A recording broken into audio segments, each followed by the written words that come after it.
One of the most powerful ways of analyzing your data in Access is by creating a query. Running a query is like asking your database a question.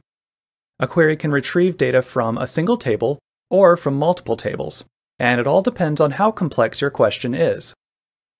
In this video, we're just going to focus on making a simple query that uses a single table, and this is sometimes called an advanced filter.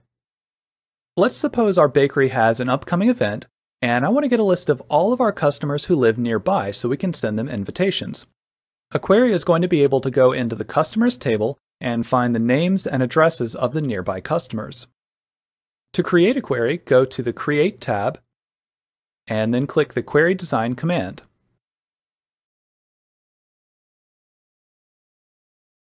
And then you'll need to select the table or tables that you want to retrieve the data from.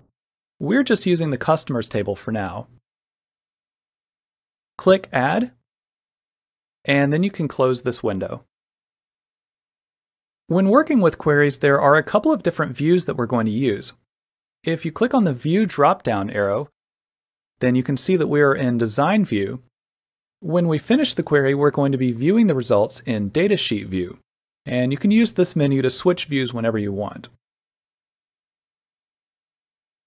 The Customers table appears as a small window in the Object Relationship pane, which is this area here, and it has a list of all of the fields that are in this table, such as first name, last name, and street address.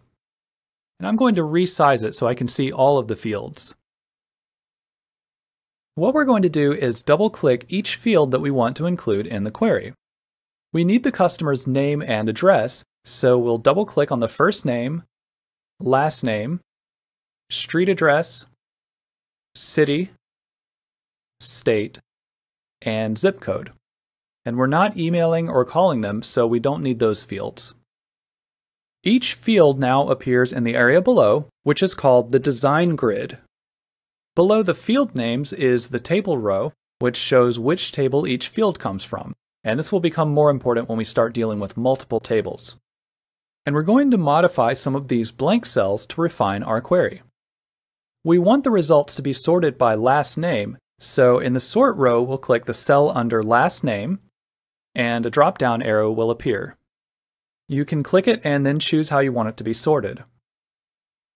Next, we're going to use the criteria row to filter the records so that it's only showing the customers who live nearby. First of all, we want to send invitations to everyone who lives in Raleigh, so we'll type Raleigh in the city column, and since we're looking for an exact match, it will need to be in quotation marks. So far, this query will show all of the customers who live in Raleigh, but none of the customers in other cities. But one of the zip codes in Cary is close to Raleigh, and let's say we'd like to send those customers an invitation as well. To do this, we're going to need to add another criteria under zip code. Instead of using the criteria row, we're going to use the row below it, which is the OR row. We'll type 27513 in quotation marks. So now the query will show customers who are in Raleigh or in zip code 27513. Now the reason why we didn't put them both on the same line is that the customers would then need to meet both criteria. In other words, the customer would need to live in Raleigh and in zip code 27513. In some cases you may want that, but in this example it will not give us the correct results. Now we're finished designing this query, and the final step is to run it. Click the Run command on the Design tab, and the results will instantly appear in Datasheet View, which looks exactly like a table. If you scroll through the results, you can see that each customer lives either in Raleigh or in zip code 27513. If you want to make any changes to the query, you can click the View drop-down arrow and go back to Design View. And just like any object, it's a good idea to save it. I'll call it Nearby Customers.